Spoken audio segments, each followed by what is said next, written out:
trabalharemos também, né, que são aqueles derivados do sensoriamento remoto, né, produtos de satélite, especialmente naqueles estados que têm uma baixa densidade de rede de estações, né, rede de monitoramento, que não é o caso dos senhores que são bem privilegiados com relação a isso. Bom, esse acompanhamento regular também, né, ele permite, então, que a gente possa fazer a classificação da severidade, né, da intensidade do fenômeno em 5 categorias que nós adotamos no monitor, que se dá a partir da frequência de ocorrência do evento em relação ao histórico de dados. Então, isso vai ficar um pouquinho mais claro quando eu mostrar o mapa agora, né? Então, esse é um mapa do monitor, né, o último que está disponível no nosso site. Aqui na legenda a gente pode observar essas tonalidades aqui, né, que vai desde um amarelo fraco, que seria o primeiro grau de seca fraca, até um vermelho mais escuro, né, um vermelho sangue, que seria a nossa categoria de seca mais intensa, seca excepcional.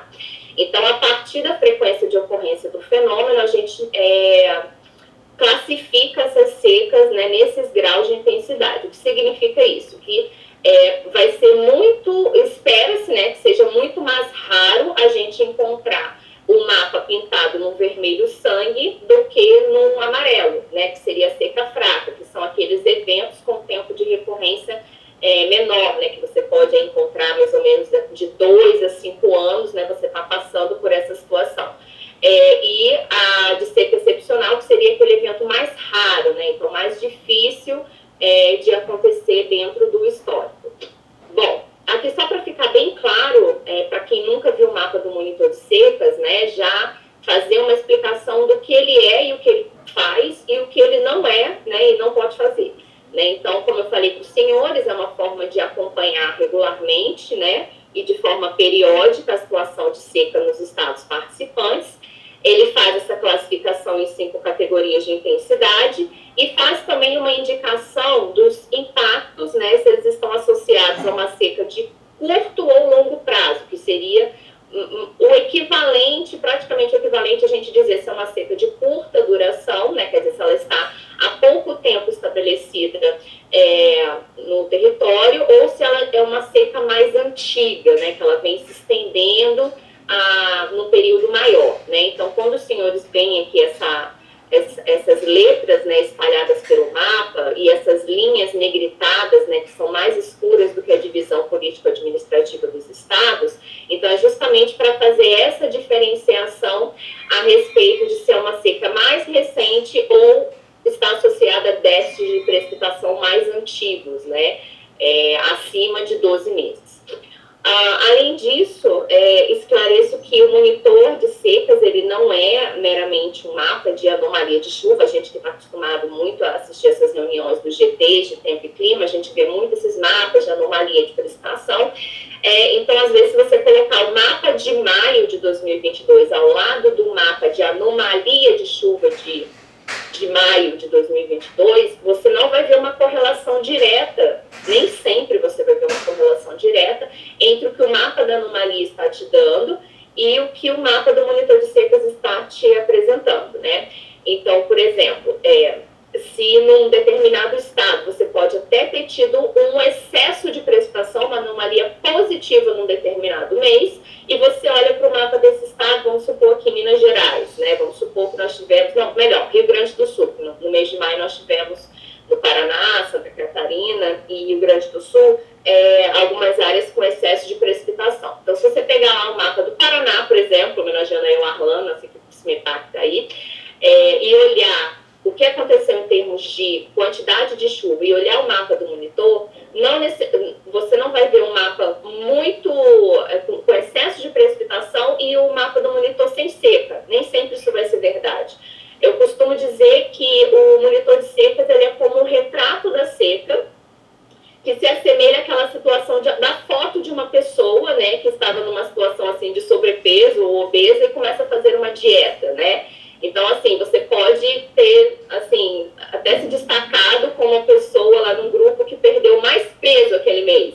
Mas você olha para a sua foto e você ainda está gordinho, né? Então, assim, não necessariamente o resultado que você teve em um mês, que foi muito bom, ele vai se refletir diretamente na sua imagem, né? Então, é bom a gente ter isso esclarecido, porque como a gente lida muito nessas reuniões com esses produtos de anomalia, às vezes a gente fica confuso de por que o mapa do monitor, o retrato da seca está tão diferente do que a gente teve em termos de chuva no último mês ou nos últimos meses, tá? E a gente não faz uma discretização por municípios, né? Então, assim, foi até me pedido para essa reunião a gente fazer um recorte do PCJ e a gente preparou umas imagens, né, para ficar mais fácil de vocês enxergarem, mas a gente não trabalha com a discretização dos municípios no nosso mapa, porque nós entendemos que a seca como um fenômeno regional. A nossa escala de trabalho é regional, até porque a densidade da nossa rede, na maioria dos estados que participam, elas não têm a possibilidade da gente fazer um detalhamento maior, tá? Então, a gente trabalha de forma regional. Só para vocês verem quem está por trás, né, os parceiros que estão envolvidos na elaboração desse mapa, né, nós temos hoje, então, 21 unidades da federação participantes, faltam apenas 6 estados da região norte para a gente fechar a cobertura nacional do monitor. Nós já estamos em tratativas com o estado de Rondônia, né, que deve ser o próximo a ingressar no programa. E nós temos hoje uma rede de cerca de 50 parceiros. No estado de São Paulo, os participantes são o DAE, o IAC e a Fundap. Bom, com relação às categorias de seca, só para explicar um pouquinho, né, o que cada uma daquelas cores se correlaciona, eu citei rapidamente a questão de tempo de retorno, né, falei dos indicadores, então aqui seria mais ou menos um resumo, né, do que a gente poderia esperar em termos de impacto em cada uma dessas categorias. Né? A questão da seca fraca, ela aparece quando os nossos indicadores eles mostram aí um sinal entre menos 0,5 inclusive, menos 0,8 exclusive, né? De seca moderada, menos 0,8 a menos 1,3, seca grave, menos 1,3 a menos 1,6, seca extrema, próxima e seca excepcional, quando aqueles indicadores de seca, né, dentre os quais o SPI é um dos que se destaca na nossa análise, ele coloca um sinal menor do que menos 2, tá? Ele dá um valor, né, numérico inferior a menos 2, e que equivaleria aí a uma seca, né, de uma recorrência aí, de 50 a 100 anos, mais ou menos, né, e que tem realmente aqueles impactos mais agressivos associados a essa categoria. Bom, o nosso mapa ele tem a intenção de fazer a representação da seca física natural, embora a gente agregue, né, outros elementos que nos permitem ir além da seca meteorológica, né, mas sem uma caracterização na seca meteorológica, né, da seca meteorológica, não seria possível a gente fazer o traçado do mapa. Então, a questão do gerenciamento dos recursos hídricos, né, de como estão as vazões e tudo, essa camada, né, dos rios, dos reservatórios, ela é considerada dentro do mapa, né, com relação àqueles impactos em cada uma das categorias, mas o que norteia, vamos dizer assim, a metodologia do monitor é a análise dos indicadores de seca, que tem como base principal, então, a informação da rede de monitoramento, né, e a coleta dos dados de precipitação e temperatura para fazer o cálculo desses indicadores. Nós pretendemos que o monitor ele seja uma ferramenta de auxílio à tomada de decisão em todos os estados que são participantes, e é por isso que o nosso crescimento ele é bem lento e gradativo, né? Porque nós fazemos questão de que o produto ele seja feito pelo Estado e para o Estado. Então, nós precisamos envolver primeiro, mobilizar e envolver os nossos parceiros, sempre que nós queremos expandir o monitor para mais algum estado brasileiro, né?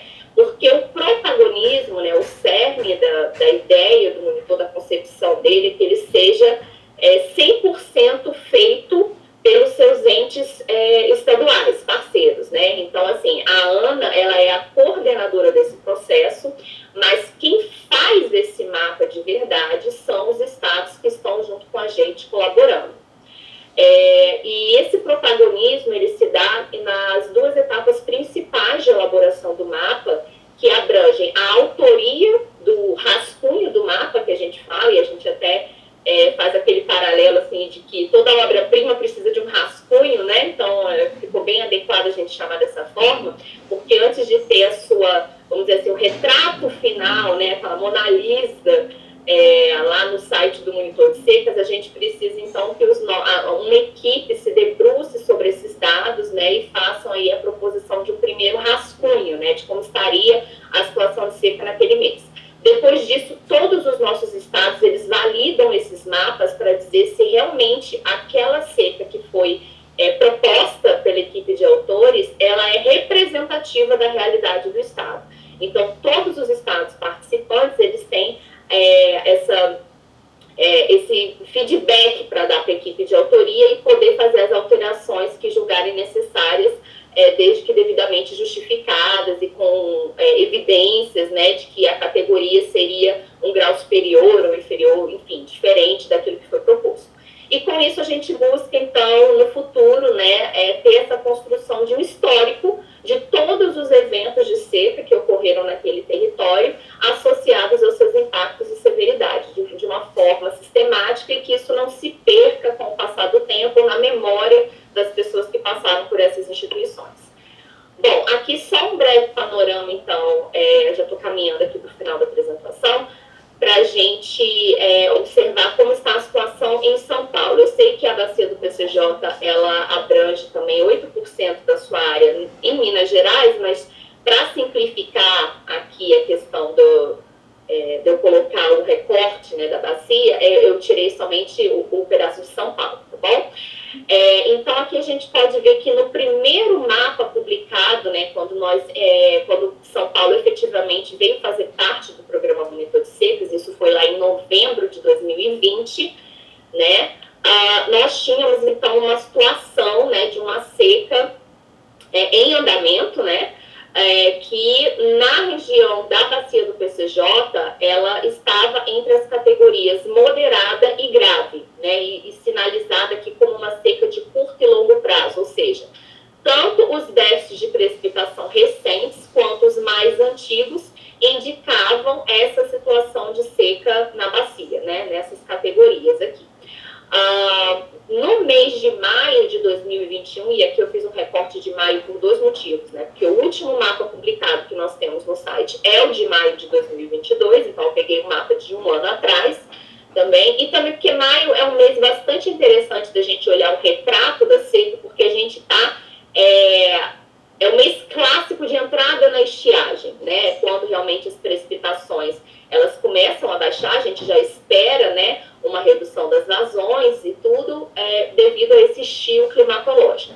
Eu não frisei muito no início, mas é bem importante a gente fazer essa diferenciação entre a estiagem e a seca, né? Então, a estiagem é aquele período de ausência, né, ou diminuição das precipitações, que pode até ser o esperado por uma determinada área, né, como, por exemplo, a grande parte do centro-oeste e sudeste do Brasil, nessa época do ano, nesses meses que nós estamos vivendo agora, os mais recentes, né, de maio até mais ou menos ali agosto, com certeza, e eu diria até meados de setembro, a gente vive esse estio climatológico devido à alta subtropical do Atlântico Sul, né, fazer esse bloqueio dessas frentes frias, como foi citado. Então, assim, os sistemas frontais não conseguem avançar, né, devido a essa massa de ar quente seca que fica predominando sobre grande parte dessa região.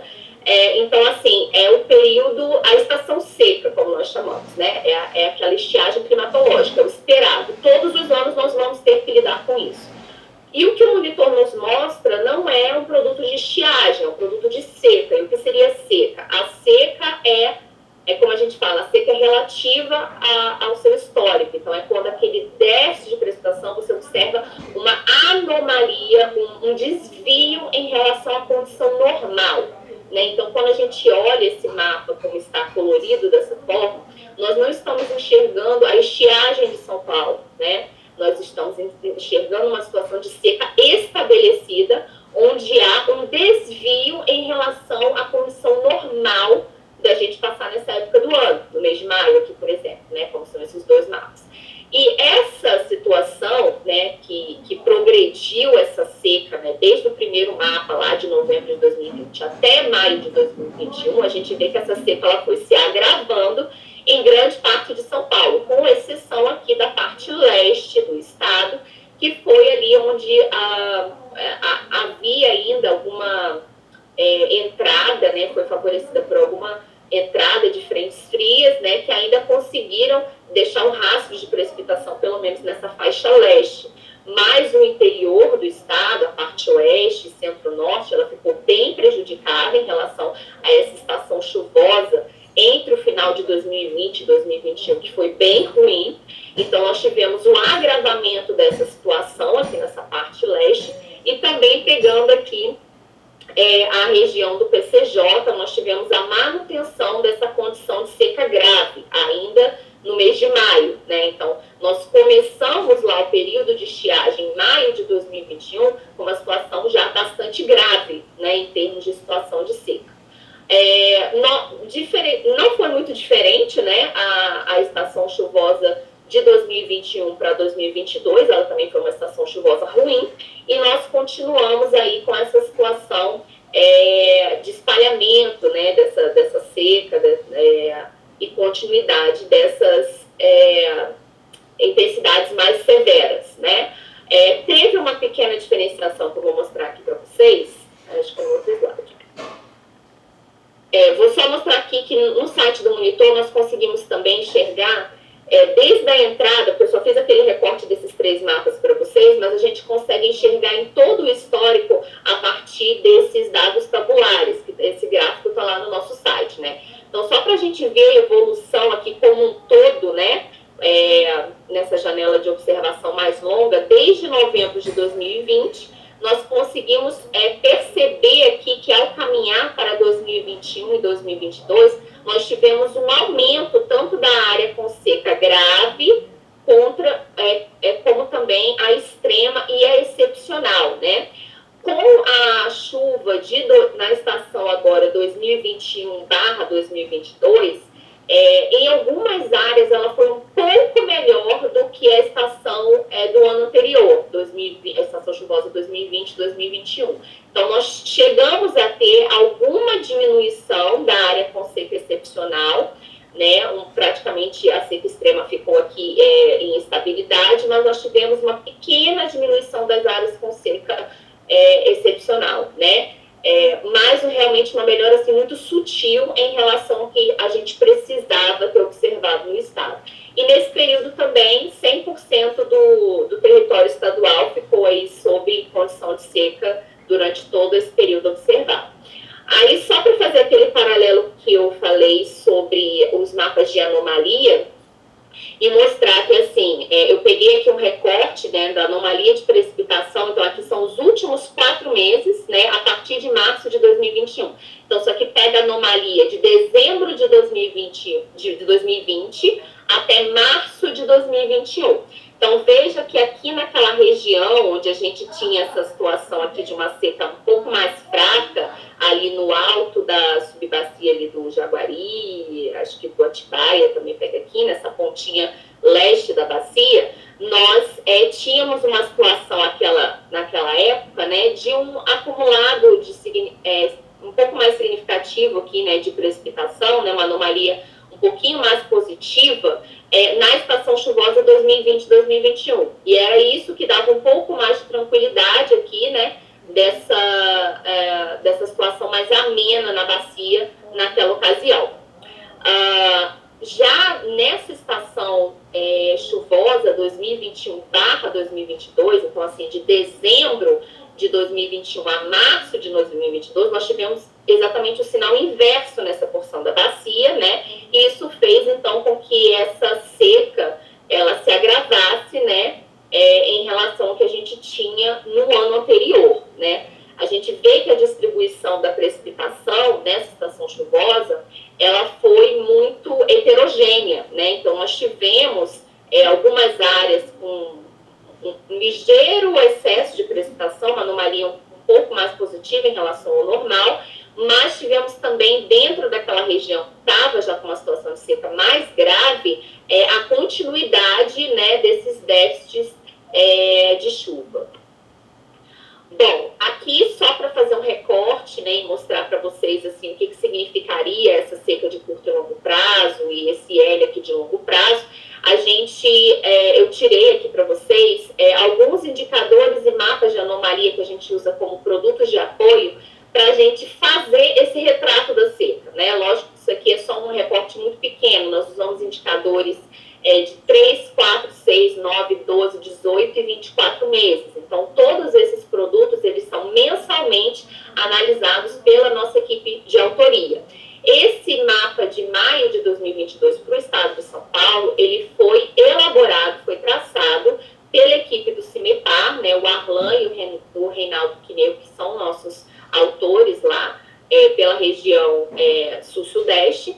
Né, eles estavam escalados esse mês, que a gente tem um esquema de revezamento entre as equipes estaduais que fazem a proposição do mapa. Então, eles fizeram a proposição, o pessoal do estado fez a validação, confirmando que essa era a situação real. E o que nós tivemos de diferença em relação ao mapa do ano anterior, de um ano atrás, maio de 2021?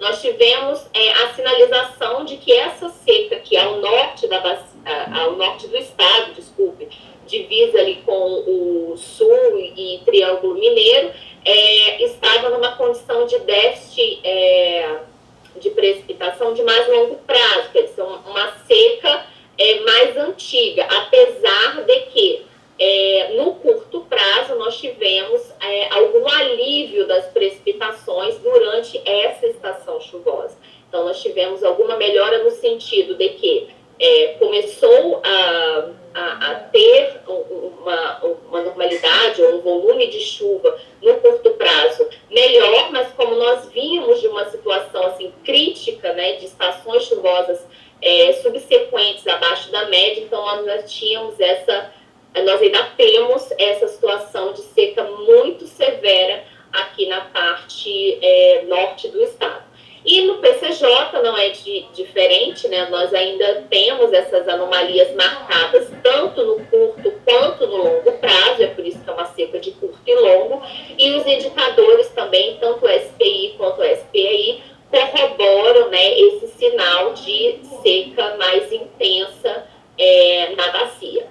Bom, e depois que a gente faz o mapa do monitor, né, e como a gente espera que o Estado lide com essa informação, né? O primeiro de tudo é saber que se a gente está numa situação mais crítica, mais grave do que há um ano atrás, então, logicamente, isso pede que o enfrentamento dessa situação ela seja mais rígida, né? Do que as medidas que nós utilizávamos quando estava mais amena. Né? Então, o outro ponto, né? O monitor ele não faz a previsão de secas, é um produto de monitoramento, um retrato da situação de seca, mas fazendo esse acompanhamento das condições atmosféricas, meteorológicas, né? Embasadas aí por essas reuniões do GT de clima, né? E também conhecendo da climatologia local da bacia, né? Quer dizer, sabendo que nós estamos atravessando o período de estiagem. Então, nós podemos traçar uma tendência, né, de que no próximo trimestre o que nós vamos nos deparar. Provavelmente ficaremos ou numa situação de estabilidade do grau de severidade que hoje é observado, quer dizer, provavelmente vamos continuar numa situação de seca grave na bacia do PCJ, ou vamos até ter uma ligeira piora, uma pequena piora na intensidade do fenômeno, né, se ao entrar ali no período de setembro, outubro, que já começam as primeiras chuvas, se a gente tiver um atraso na chegada dessa precipitação, é possível que a gente observe essa seca se intensificando e passar na categoria de seca extrema, né? Então, no mínimo isso, né? Então, nós precisamos nos organizar e tomar as medidas cabíveis com esse cenário já traçado. Bom, e a questão dos gatilhos de preparação e respostas, né, eles precisam ser desenvolvidos caso a caso pelos estados, e é por isso a importância do envolvimento dos estados, né, de forma que conforme vá crescendo esse monitoramento e o entendimento dessa dinâmica da seca, né, ano a ano, as instituições, então, elas tracem os seus gatilhos de ação, né. E também o monitor de secas ele pode, então, ser um instrumento objetivo, né, de uso nos planos de preparação para seca, que podem considerar aí os resultados, né, do mapa do monitor para definição, né, das suas ações. Só para mostrar para vocês aonde lá no site vocês podem fazer o download da informação em shapefile para aqueles que se interessarem em colocar os recortes, né, da bacia que não são disponibilizados na página principal do site. Então, você pode fazer o tratamento dessa informação num GIS, né, no sistema de informação geográfica, baixando aqui o shapefile e colocando o que for mais interessante para vocês, shape de município, subbacias, etc.